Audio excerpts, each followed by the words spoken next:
What's up, everyone? It's your boy Scott. Welcome to the Scott Report. And is this a good time to be back? Is this a good time to be back for Promised Neverland? I feel like it's a good time to be back for Promised Neverland. Your boy looking a little bit rough, but that's just how it is. But either way, Promised Neverland chapter 120. I think I dove in feet first at the perfect time to come back to this series after being gone for so long, because we got, as we enter this final arc of the Promised Neverland, we're getting the answers, we're getting the origins, we're getting all of the answers that we need, and most importantly, Norman is back. Norman is back. Norman's a little bit different. I'm gonna get to that in a little bit, but Norman's back. He's breaking down the origins of the demons, or can we even call them demons anymore at this point? Because Norman reveals that demons need to eat humans to keep their form, because they actually start off as cells. Wait, cells?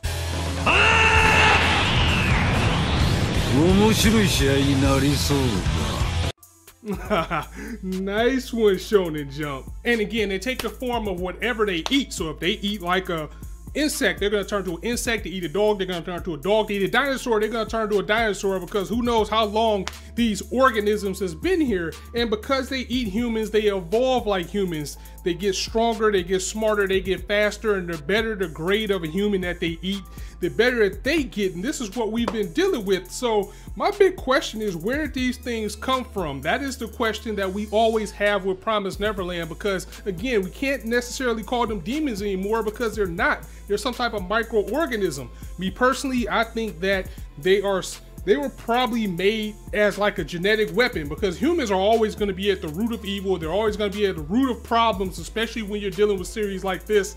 I think maybe some humans put them together to try to make some type of bio weapon. It got loose, it started eating things it wasn't supposed to. Something went out of control. They overtook humanity, and here we are with these things that eat and eat and eat and evolve and evolve and evolve, to the point where something of this nature had to happen, or that is probably the reason we have the treaty, or why they decided to kind of level with the demons until I can find a better word for them, until we get the official word of what they're called. Something had to happen of that nature for them to form this treaty and say, you know what, you don't eat us, we don't eat you.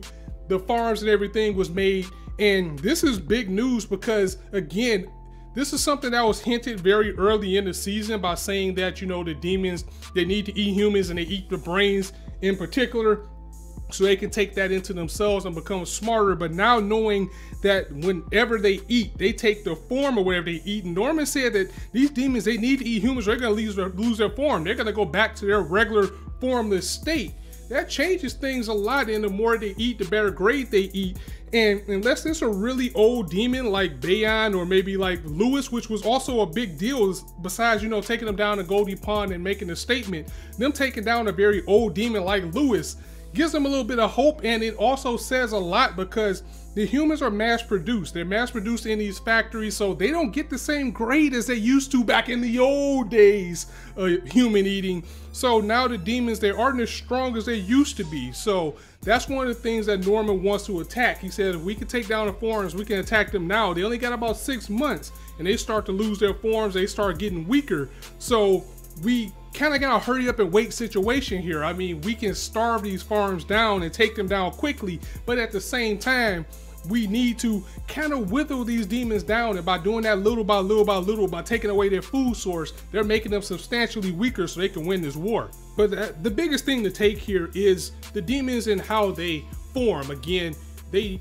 need to eat things. They take the form of things that they need to eat. And I know I said that a lot, but this is a really big deal. It explains so many things that's going on. It explains why, you know, Bayon was so, and, you know, Lewis were so more higher or advanced than the things that we've seen in the past. This will explain why we saw some that were humanoids, some that were like beasts, some that were straight up dragons like we ran into, because who knows what they latched on to, who knows what they kept eating and eating and eating. And another big thing that we learned was that Lambda, Project Lambda, which where Norman was, this was the next step of what the demons wanted to do. They had this project going so they can genetically modify humans and then take whatever they modified to put it onto themselves. That's why you see big freakish things like we saw with Adam. So imagine like a demon eating Adam. He's going to have those same traits. Zazie, a character that we were introduced to recently, who has basically been a demon slayer, he's a product of, you know, Project Lambda. So they're making things like this, and then they're going to turn around and eat things like that in order to make themselves stronger. So you have to wonder about what else is out there. I mean, again, we've seen Adam, we've seen Zazzy, who knows what other type of demons we have. We still probably got a little bit to go before this before this series is over.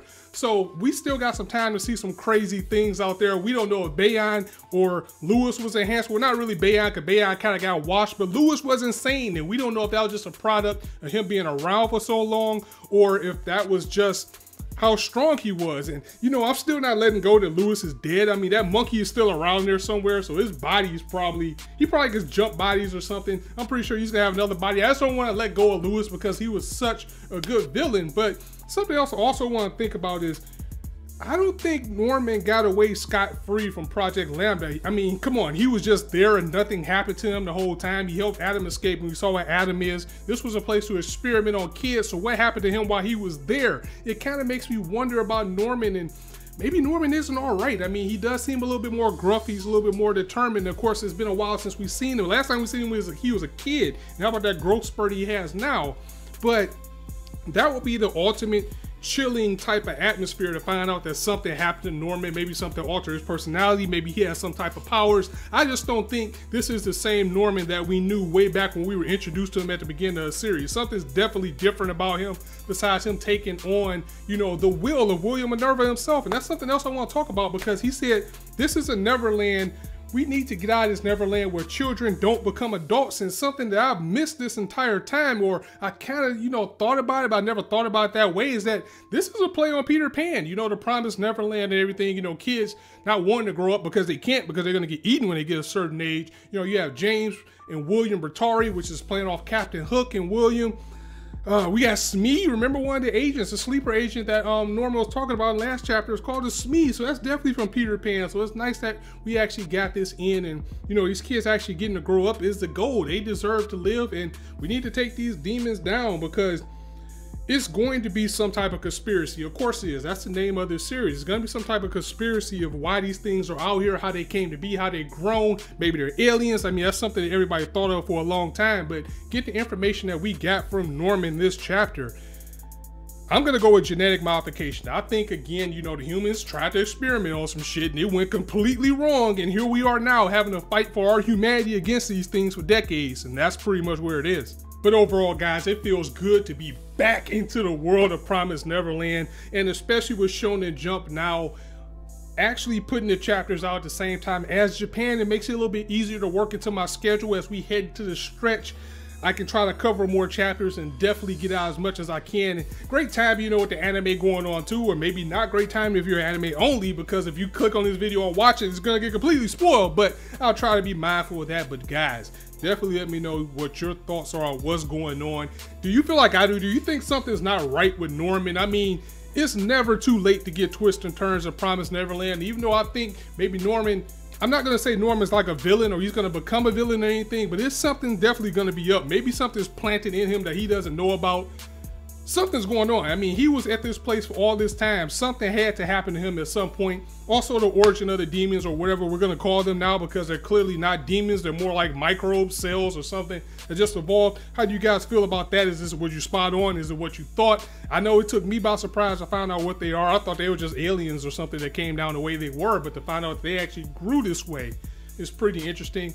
We're getting down to the nitty gritty, and I have to commend this story for keeping its focus. It looks like going into the final arc, if it's going to fall flat, it's probably going to be at the very end, which I hope it doesn't, because the series is fantastic. But they're staying the course, and they're staying a pretty good section course for this right now, for this to be a masterpiece. So I'm going to go ahead and get up out of here, guys. If you liked the video, go ahead and drop it a like. And if you want to hear more, go ahead and hit that subscribe button. If it's not sure the content for you to indulge on this channel, as I always say, you guys be anywhere on YouTube right now, chose to listen to me.